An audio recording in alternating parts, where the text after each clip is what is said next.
বৰা চাউল হয় মিক্সিত খুন্দি বৰা চাউল কেনেকৈ পিঠা বনাব পাৰি মই আজি দেখাবলৈ চেষ্টা কৰিছোঁ। ধুনীয়াকৈ উঠে মিক্সিত খুন্দিলেও।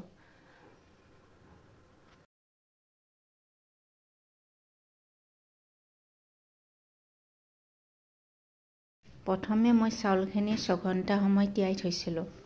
6 ঘণ্টা পাছত খৰাহি এটাত উঠাই আধা ঘণ্টা সময় ৰেষ্ট কৰিব দিছোঁ। তাৰপিছত খুন্দিবলৈ আৰম্ভ কৰিছোঁ। ঠিক এনেদৰে এইটো প্ৰচেছত খুন্দিছোঁ। আপোনালোকে চাওকচোন কেনেকৈ খুন্দিছোঁ।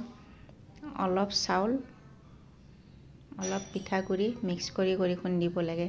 একেলেঠাৰিয়ে যেতিয়া চাউল গুড়িখিনি খুন্দিব তেতিয়া আঠাটো নাইকিয়া হৈ যায়। পিঠাগুড়িখিনি গৰম হৈ যায় যে সেইকাৰণে আঠাটো নাইকিয়া হৈ যায়।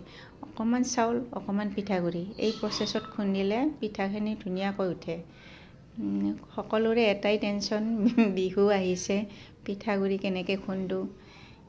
বৰা চাউলৰ পিঠাগুড়ি খুন্দাটোতো সহজ নহয়। এনেই সকলোৰে এইটোৱে টেনশ্যন। গতিকে মিক্সিত খুন্দিলে সহজে বনাব পাৰি পিঠাগুড়ি।